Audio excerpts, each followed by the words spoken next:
Mais que se passe-t-il encore dans le monde du foot? Le ramadan est-il un problème? Dans le football amateur, dans le football professionnel, on ne parle que de ça depuis 10 jours. Certains coachs, comme Antoine Comboiré, Bien sûr. estimeraient que cela nuit à la haute performance de leurs joueurs. Voilà. D'autres, comme Didier Digard, estiment en France qu'il faut accompagner les joueurs jusqu'au bout, les aider. Nous, on juge juste la performance, pas celui qui fait ou qui ne fait pas. Et on ne juge que les performances. Il y a différentes façons de voir les choses. Il y a aussi la façon polémique, le mail de la FFF pour les officiels, pour les arbitres, afin de ne pas interrompre le jeûne du Ramadan en plein match. Ça a fait rebond, ça a fait des vagues. Nous, on en parle dans un instant en essayant de rassembler au lieu de diviser. Ça va changer. Toujours essayer de comprendre les gens au lieu de toujours juger sans connaître. On va essayer de comprendre les différents points de vue et de se poser les bonnes questions ensemble, les amis. Et ça fait 20 ans que j'entraîne. Et j'ai toujours fait ça. Comme d'habitude, on est là ensemble sur TV Sport et teamfootball.fr. Le maillot du Paris FC est ici parce que jusqu'à samedi, vous êtes en plein concours. 16 places VIP avec moi pour aller voir Paris FC Saint-Etienne à Charletti samedi 19h. Ça a été posté, c'est grâce à Vbet.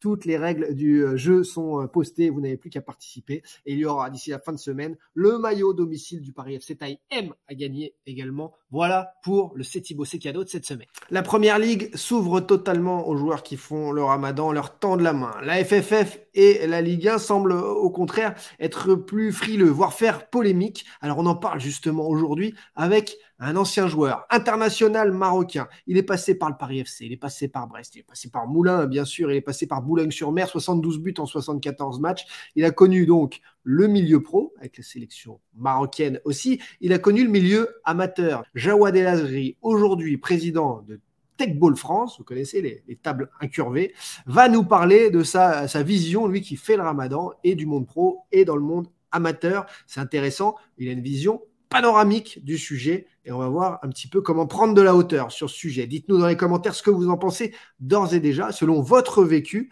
parce que chaque vécu sur ce sujet est intéressant. Ici, on fait le choix fort, rassembler au lieu de diviser. Ben, ils ne viennent pas déjeuner, les petits déjeuners, donc ils vont se reposer. Quand je double les séances, ben, ils ne s'entraînent pas, parce qu'on veut les protéger, on ne veut pas qu'ils se blessent. Par contre, la règle, c'est que le jour des matchs, voilà, il ne faut pas jeûner. Voilà. Et ceux qui jeûnent, donc, ben, ils ne sont pas donc, dans le groupe. Voilà. Jawad, mon ami, ça me fait plaisir justement de te poser cette question. Toi qui as vécu dans les vestiaires du monde professionnel, dans les vestiaires du foot amateur, pendant ta carrière, qui a maintenant quelques petites années, mais tu es encore jeune, mais pendant ta carrière, tu vivais comment le ramadan?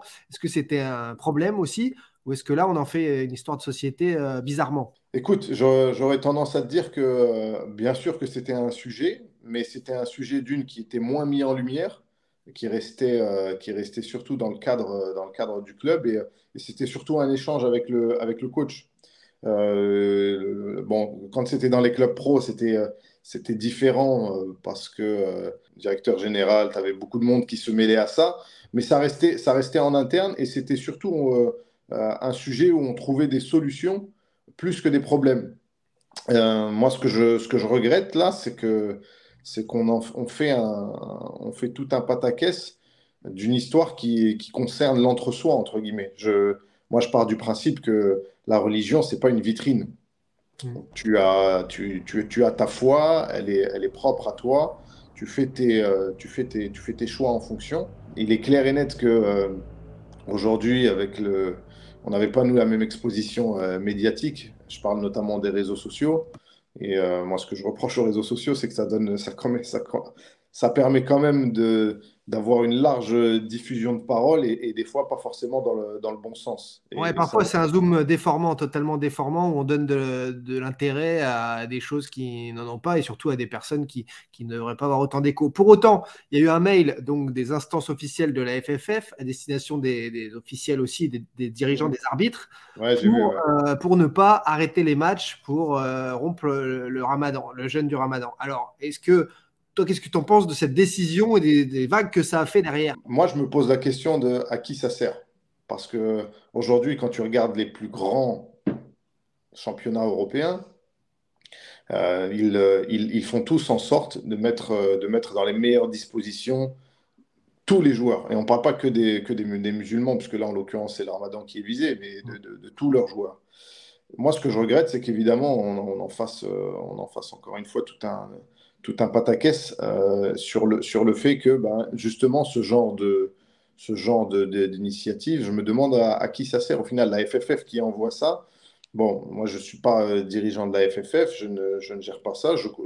J'entends l'idée de laïcité et ainsi de suite, mais Ils là ont où peur je de quoi en fait? Ils ont peur que sur certains terrains, ce soit un buffet géant et qu'on s'arrête de jouer pour aller manger? C'est quoi l'histoire en fait?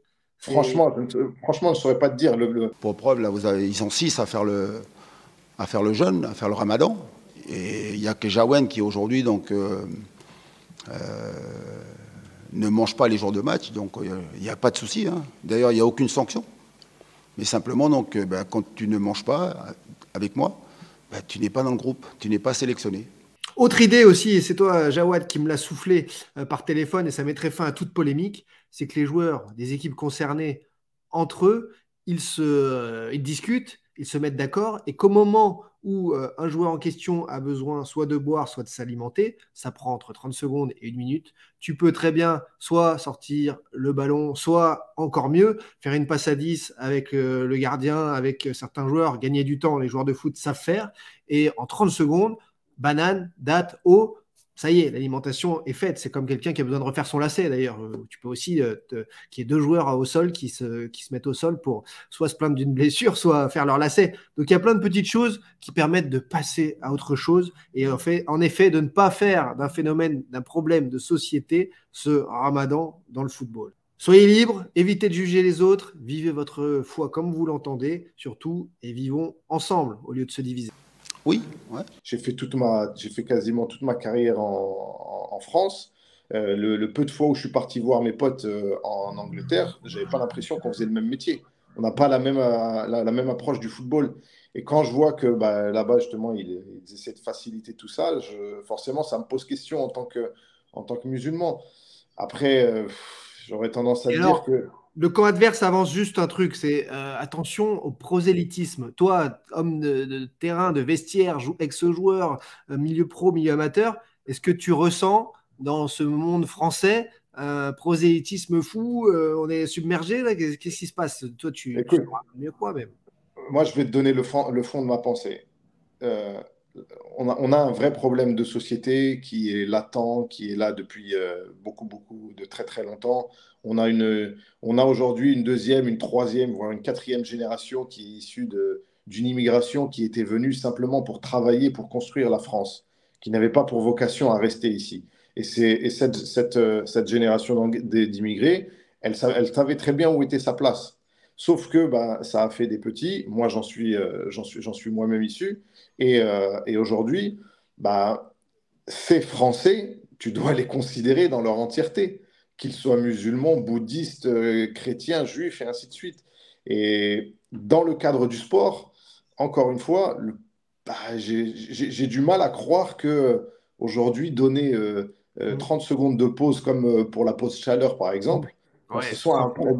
que ce soit un problème immense. Mais bon, encore une fois, je suis pas le dirigeant Ouais, de ces institutions.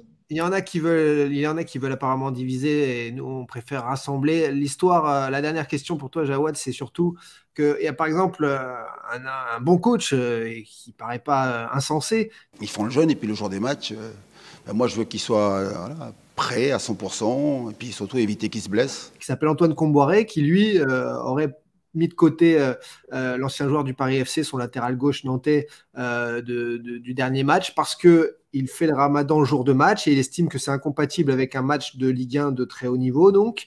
Et d'autres, comme Didier Digard, dit non, nous on essaie de mettre tout le monde du côté de Nice dans les meilleures conditions et en effet ils peuvent réaliser de très bonnes prestations et on juge les prestations sur un match pro. On les accompagne du mieux possible. On a un pôle performance de grande qualité, donc ils sont suivis au niveau de l'alimentation, de l'hydratation. Toi qui as été pro, international marocain, etc., est-ce que tu penses qu'en effet, le fait de jeûner et de ne pas boire pendant une journée, avec un match, je vais le prendre le match à 17h par exemple, du samedi, 17h30, 17h, est-ce que ça pose problème physiquement à un joueur? Je vais rappeler aussi qu'un non-musulman qui fait un jeûne intermittent en arrêtant de dîner à 21h et qui déjeune le lendemain à 14h, à peu près pareil et il peut faire du sport le matin. Et c'est à peu près pareil en temps de jeûne aussi. Et on ne leur a jamais demandé de ne pas faire de sport.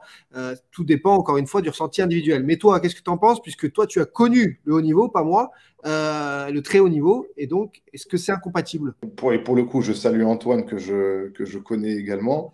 Je pense qu'il doit y avoir, il faut creuser, que ça doit être que ça doit aller un peu plus loin que ça, parce que des entraîneurs comme Antoine sont entraîneurs déjà depuis des dizaines d'années. Le Ramadan n'a pas été créé cette année et, et pour le coup, on a cette problématique, on a ce sujet à gérer chaque année. Moi, j'aurais tendance à dire que un joueur, qu'il soit musulman encore une fois ou d'une autre religion, lorsqu'il est dans un groupe, que toute la semaine il se bat à l'entraînement pour montrer ses compétences et être titulaire, la responsabilité lui incombe. Après, si sur le terrain, forcément je passe à côté du match, je suis nul et ainsi de suite, j'accepte en tant que joueur d'être mis sur le banc ou d'être mis sur la touche. Et là, j'assume la responsabilité. Je ne vois même pas pourquoi on prend en considération l'aspect physiologique des choses.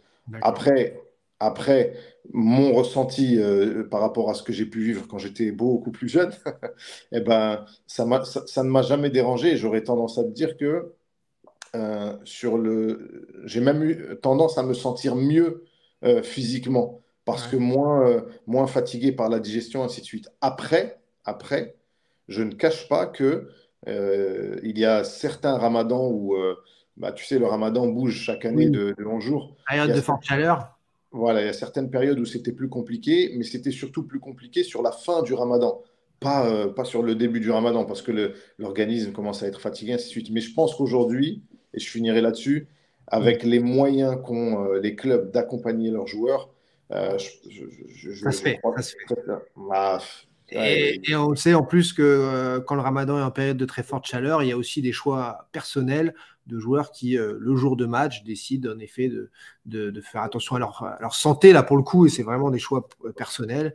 Et voilà, et après, chacun choisit comme il a envie. Merci Jawad d'être venu tant discuter pis, de c'est ce bon. sujet hautement polémique, hautement sociétal, et sur lequel on a pris un peu de hauteur, ça me fait très plaisir. À très vite au bord d'une table de Tech Ball. Avec grand plaisir. À bientôt. Salut, salut, Phil. Voilà. Dites-moi dans les commentaires ce que vous en avez pensé. Si ça vous a permis de prendre de la hauteur aussi et de ne pas tomber dans les vagues de buzz autour de ce sujet, ça m'a fait très plaisir de le traiter. En tout cas, ce sujet, c'est important. Ça touche à la foi humaine, ça touche à l'homme, ça touche à l'humain et c'est ça qu'on aime aussi à travers le football et ses émotions. On se retrouve dès demain dans le Dash Foot, bien sûr, 100% interaction pour discuter de l'actualité du ballon, de nouveaux contenus et puis le rendez-vous samedi soir ensemble. Je vous emmène avec 16 passionnés, 16 VIP avec moi en tribune officielle, entrée plat dessert. On va se régaler pour Paris FC à SSE grâce à Vbet. Allez, prenez soin de vous et des autres et à très vite. N'hésitez pas, petit like et tout, l'algorithme, enfin, vous connaissez. Bye bye. Mais j'ai toujours fait ça, de toute façon, je ne vais pas changer. Hein.